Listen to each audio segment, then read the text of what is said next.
नाज़रीन, हुकूमत जिससे भी बात कर लें वो कहते हैं कि तालीम और सेहत जो है हमारी पहली तरजीहात में शामिल है, लेकिन हमेशा ये होता है कि तालीम में और सेहत में जो हालात होते हैं वो आपके सामने, अभी मैंने आपके सामने महकमा सेहत के हवाले से और यंग डॉक्टर्स के हवाले से उनके जो इश्यूज़ रखे, यानी कि इश्यूज़ इस किस्म के हैं कि हमारे डॉक्टर्स जो हैं उनकी अमवात हो रही हैं डिप्रेशन की वजह से, फ्रस्ट्रेशन की वजह से और उन तमाम चीज़ों की वजह से जो हालात उनका सामना उनको करना पड़ रहा है। लेकिन अगर हम महकमा तालीम की तरफ आ जाए तो यहाँ पर भी बड़े बड़े दावे किए जाते हैं और हमें बाज़ाहिर बताया जाता है कि हम हर ज़िले में एक नई यूनिवर्सिटी बनाने जा रहे हैं। हर हुकूमत ये कहती है कि हम जनाब हायर एजुकेशन को ये फैसिलिटेट कर रहे हैं और ये कुछ कर रहे हैं, लेकिन इस वक्त जो मौजूदा सूरत हाल है वो बड़ी ही आंखें खोल देने वाली है कि इस सेक्टर में हालात को और चीज़ों को किस तरह चलाया जा रहा है। इस वक्त एक मेरे सामने यूनिवर्सिटीज़ की एक लंबी लिस्ट मौजूद है जो कि किसी सरबराह के बगैर चल रही हैं, यानी कि उनके वाइस चांसलर्स ही मौजूद नहीं है। आप खुद अंदाज़ा लगाएं कि अगर वाइस चांसलर ही मौजूद नहीं होगा तो वो यूनिवर्सिटी जो है अपने इंतज़ामी अमूर को, अपनी बाकी चीज़ों को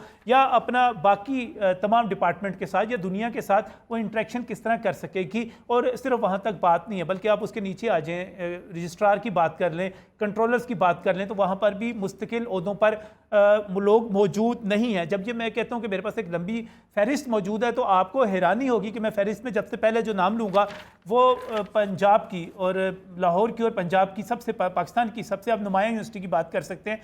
पंजाब यूनिवर्सिटी जो है वो भी इस वक्त वाइस चांसलर के बगैर यहाँ पर चल रही है।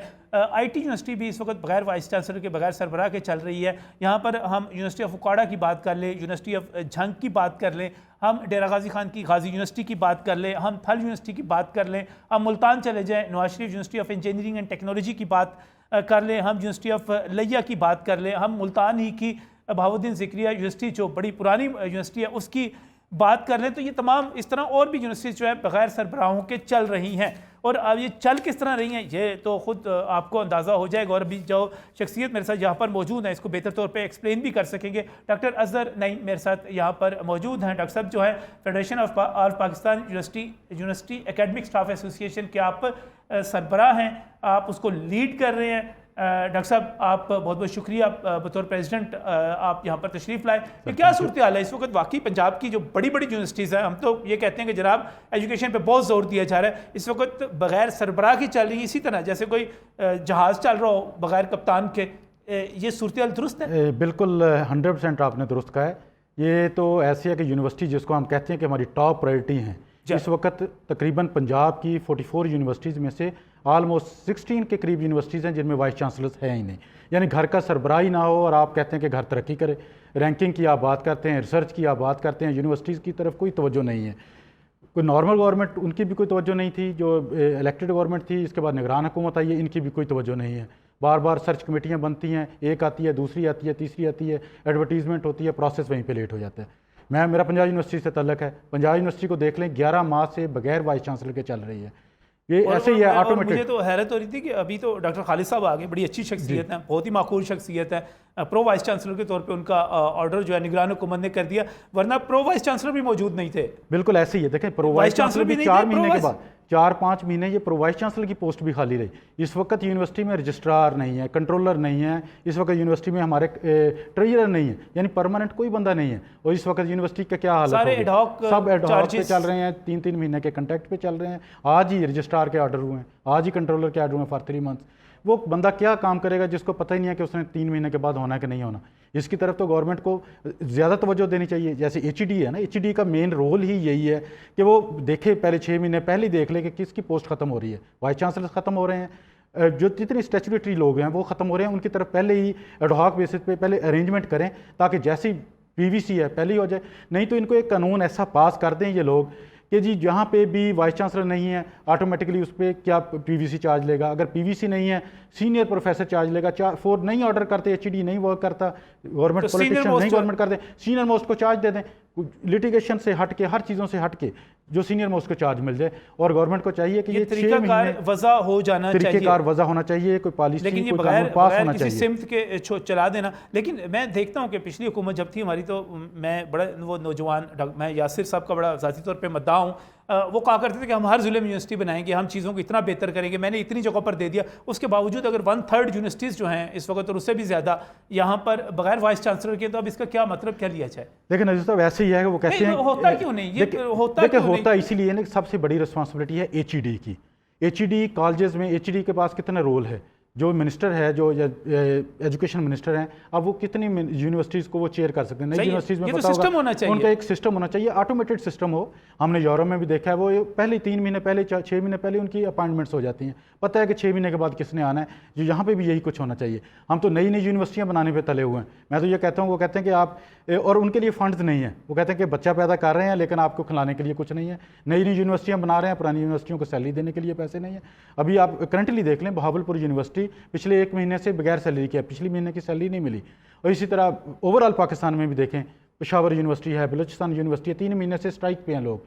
यानी यहाँ पे सैलरीज नहीं मिल रही, और ये नई यूनिवर्सिटियाँ बनाने पे पुरानी को स्ट्रेंथन करें, उनको फंडिंग करें, ये भी एक बहुत बड़ा ड्रॉबैक है जो HED और इस गवर्नमेंट को देखने इसमें डॉक्टर साहब रुकावट क्या पेश आती है? क्या कोई अपने बंदे ढूंढ के लगाने होते हैं या किसी को ओब्लाइज करना होता है? कोई क्या मसला क्या बन जाता है? सर्च कमेटी तो इसलिए बनती है ना कि अच्छा सा बंदा चुने, मेरिट पे चुने, लगा दे बस। देखें, एक तो होती है सर्च कमेटी, जो इन्होंने कहा हुआ है। सर्च कमेटी का बेसिक मकसद है कि बंदे अच्छे से ढूंढ के चीफ मिनिस्टर के सामने या गवर्नर के सामने प्रेजेंट करवाएं और वो उनके इंटरव्यूज़ करें। यहाँ पे सर्च कमेटी क्या करती है, वो खुद इंटरव्यू करने शुरू कर देती है। यानी ये भी एक गलत रोल है। सर्च कमेटी को डिफाइन ये गवर्नमेंट करे कि उनका काम क्या है। बंदे ढूंढें, जिसने अप्लाई किया है, नहीं किया, उनको लेके आएँ और बाद में उनके इंटरव्यूज़ करें। और HED का रोल है कि बार बार उनकी वो बना के, या अगर सर्च कमेटी बनाई है, उनके पास बंदे आते हैं, वो चीफ मिनिस्टर के पास टाइमलाइन होनी चाहिए कि फलां वाइस चांसलर, फलां जगह का रजिस्ट्रार। इनके रिकॉर्ड में सारी चीज़ें हैं कि रजिस्ट्रार खत्म हो रहा है, कंट्रोलर खत्म हो रहा है, वाइस चांसलर खत्म हो रहा है, पता होता है होने वाली है। और ये क्या करेंगे? ये तो सेक्रेटरी HED हर 3 महीने के बाद चेंज हो रहा है। यहाँ पे तो 1 साल में 5 सेक्रेटरी चेंज हो जाते हैं। अभी मैं बात कर रहा था, अभी प्रोग्राम में बात कर रहा था, लेकिन वो मिनिस्टर हेल्थ से बात हो रही थी और वो कह रहे थे कि चूंकि हम ट्रांसफर पोस्टिंग नहीं कर सकते, हम नए प्रोजेक्ट्स नहीं शुरू कर सकते, या हमारे बहुत हाथ बंधे में हैं, हम नहीं कर सकते। तो क्या निगरान हुकूमत इस पर तकर्री कर सकती है, लोगों को लगा सकती है? बिल्कुल लगा सकती है सर, इसमें बिल्कुल लगा सकती है। ये बगैर आप इसको खाली नहीं छोड़ सकते। जितने अभी PVC लगाए हैं, अभी लगाए हैं, इस गवर्नमेंट ने लगाए हैं। जितने अभी कुछ रजिस्ट्रार कंट्रोलर्स के कल कुछ ऑर्डर्स किए हैं, वो भी इसी निगरान हुकूमत ने लगाए हैं। अभी तो इलेक्शन कमीशन ने भी 11 तारीख को लेटर इशू कर दी है कि आप नई अपॉइंटमेंट्स कर सकते हैं, तो इसके तहत आप लगाएं, क्यों नहीं कर सकते? मेरा ख्याल है पंजाब यूनिवर्सिटी हो या कोई भी यूनिवर्सिटी हो, उसके वाइस चांसलर का, उसके रजिस्ट्रार का इलेक्शन से तो कोई ना, वो इलेक्शन पे असरअंदाज हो सकता है ना, उनका कोई ताल्लुक है। बिल्कुल ऐसे ही है, बिल्कुल इनका कोई इलेक्शन से तल्लक नहीं है। इनका तो कोई एम्प्लॉय भी वुमन ड्यूटीज़ पे, इलेक्शन ड्यूटीज़ पे नहीं होता। वो तो कॉलेजेस के लोग होते हैं, यूनिवर्सिटीज़ का कोई बंदा नहीं होता। इसका इलेक्शन से कोई लेना देना नहीं है। और ये पॉलिटिकल जो लोगों का भी इतना इन्फ्लुएंस नहीं है, ये इन लोगों को लगाएं ताकि यूनिवर्सिटी से चलें। ये ज़्यादा अच्छा मौका है, बजाय कि कोई पॉलिटिकल गवर्नमेंट आए, लोग सियासी सिफारिशें ढूंढने, सर्च कमेटी को, चीफ मिनिस्टर को, गवर्नर को, वहाँ तक जाके उनको अप्रोच करने की कोशिश करें।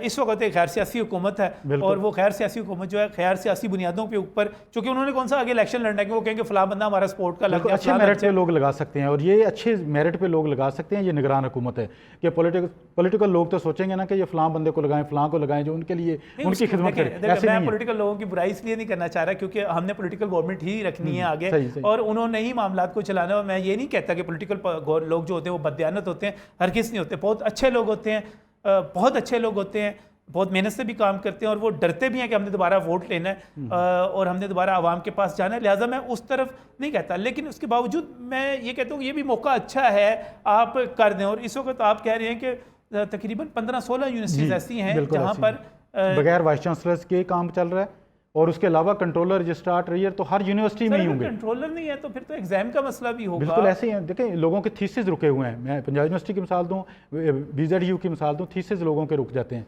थीसिस कैसे वो करेंगे? कंट्रोलर नहीं है तो वो आगे प्रोसेस उसका नहीं होगा। इसी तरह किसी ने एग्जाम्स देने हैं, वो उसका प्रोसेस नहीं होता। कंट्रोलर कहते हैं मैं कैसे साइन करूं? डिग्रीज पे साइन करने हैं, वो इशू करने हैं, उस पर कोई नहीं है। वेरिफिकेशंस करनी है, वो कंट्रोलर के साइन नहीं है।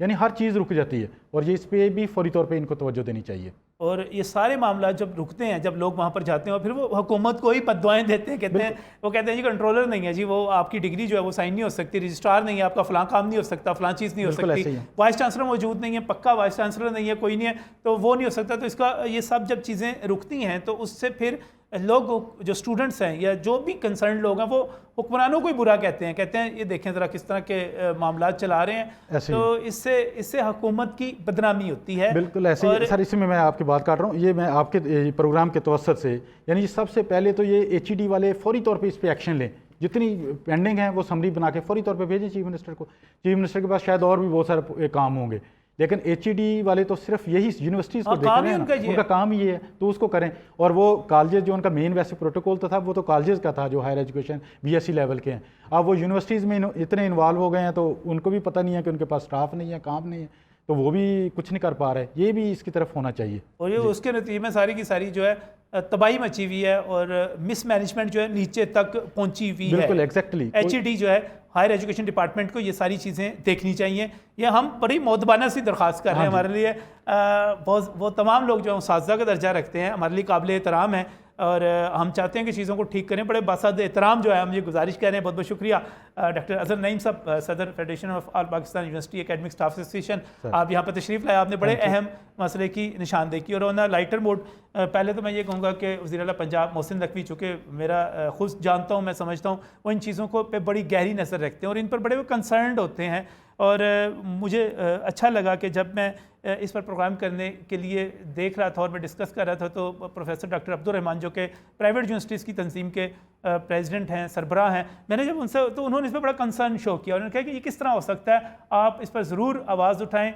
मोहसिन नकवी साहब से रिक्वेस्ट करें और HED से रिक्वेस्ट करें कि ये जो सिस्टम है, ये चीज़ें जो है ये भर्तियाँ की जाए। और जहाँ तक बात की जाती है हायर एजुकेशन डिपार्टमेंट की, भाई आपका काम है ये, डॉक्टर अजहर साहब यहाँ पर मौजूद है, वो कह रहे हैं भाई आपकी ड्यूटी ये है, आपने ये सब कुछ करना है। और अगर आप नहीं कर पा रहे तो ऑन लाइटर मोड फिर मैं क्या आपको मशवरा दे सकता हूँ, रिस्पेक्ट मैं आपकी करता हूँ, लेकिन मैं कहूँगा कि अगर आपने अपना काम नहीं करना वक्त के ऊपर तो फिर आप रमज़ान में कोई पकौड़ों की समोसों की दुकान लगा लेते।